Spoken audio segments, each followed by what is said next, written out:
I want to tell you a story about my friend Tor. But before I do, I have to tell you two little things that will become important at the end. The first one is when I wrote him a letter in April of 2025, I addressed it to my dear young friend, which was at the time merely a polite form of address. It has since become, well, a name I call him from time to time when I'm being serious. So put a pin in that. The other thing is, in that letter, I talked about vision, how my vision has improved with age, metaphorical vision, that is. And in our meeting in Portland, August 29th, I had a lot to say. We met for 5 hours. And among other things, I said to him, remember this, I see further than you do. So put a pin in that. We'll use those at the end.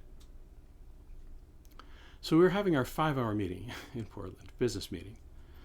Covered everything I needed to cover. And in hour 5, I think we were in a restaurant. And I was running out of things to say, and he was looking at his phone. I'm looking at my phone. And I thought, this is the time for the gambit. There was something I wanted to share with him that I'll share with you tonight. And I didn't just blurt it out, because everyone will reject if you blurt this out. But I wanted to recite poetry at him. And you don't just say, I want to recite poetry at you. People will. So I said, I don't wish to criticize your performance in front of the camera, but sometimes you're rushing a little bit. And maybe you could use some rubato. He's a trained musician. He knows what rubato is, but I'll explain it for you. It's a musical term, Italian word. They're all Italian in music. It means to rob time from one measure to the next. It's uneven rhythm for artistic effect. So I said, I can demonstrate rubato to you. Well, not here in a restaurant. When we get back to the hotel. He said, okay. And I don't remember if it was at the restaurant or at the hotel. I explained what I was going to read to him. I use a lot of rubato when I read aloud, as I often do, particularly to small children. When my niece and nephew were little, I read a lot to them. Abby would climb up on me and say, read to me. So, and the rubato has been getting more and more pronounced, not to say exaggerated, over the years. But I could demonstrate this one children's book without the book. Because, though I don't do poetry, of all the poetry and all the children's books in all the world, there is one that I committed to memory. Okay. So I put him in a chair. He'd been standing and moving about and fidgeting all through the meeting before that. Put him in a chair.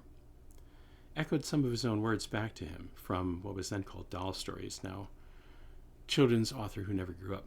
You can look it up. And I said, okay, make yourself comfortable. Make yourself comfortable.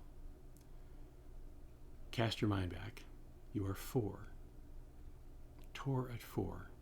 So little and so literal. Nani, his late grandmother, Nani couldn't be here today. She sent me as a stand-in.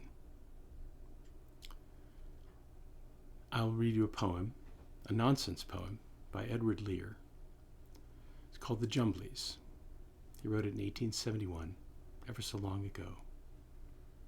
And it has 6 verses. It goes like this. They went to sea in a sieve, they did. In a sieve they went to sea. In spite of all their friends could say, on a wintry morn, on a stormy day, in a sieve they went to sea. And as the sieve spun round and round, and everyone said, they'll all be drowned, they cried aloud, our sieve ain't big, but we don't care a button, we don't care a fig. In a sieve we'll go to sea.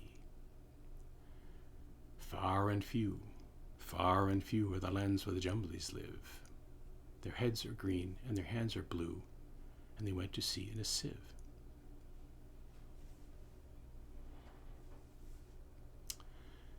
They went to sea in a sieve, they did. In a sieve they sailed so fast, with only a beautiful pea-green veil tied with a ribbon by way of a sail to a small tobacco pipe mast. And everyone said who saw them go, oh, won't they be soon upset, you know? For the sky is dark and the voyage is long, and happen what may, it's extremely wrong in a sieve to sail so fast. Far and few are the lands where the Jumblies live. Their heads are green and their hands are blue, and they went to sea in a sieve. My mother's favorite verse. The water it soon came in, it did. The water it soon came in. So to keep them dry, they wrapped their feet in a pinky paper all folded neat, and they fastened it down with a pin. And they passed the night in a crockery jar, and each of them said, "How wise we are! Though the sky be dark and the voyage be long, yet we never can think we were rash or wrong, while round in our sieve we spin." Far and few are the lands where the Jumblies live. Their heads are green and their hands are blue, and they went to sea in a sieve.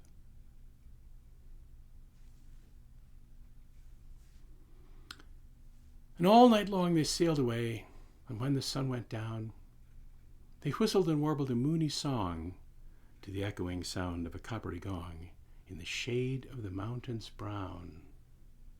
"O Timbalo, how happy we are to live in a sieve in a crockery jar."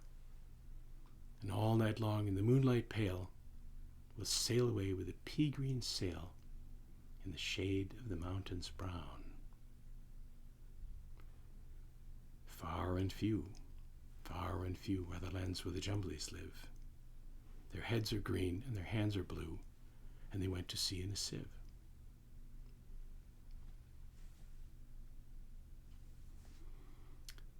They sailed to the western sea, they did, to a land all covered with trees.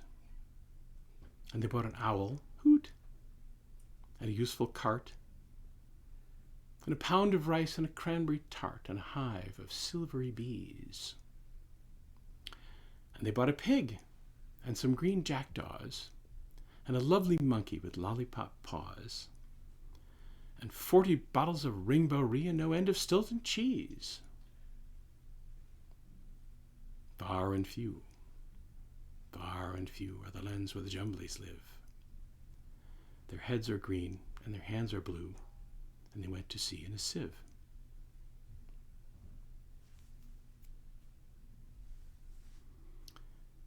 And in 20 years they all came back, in 20 years or more.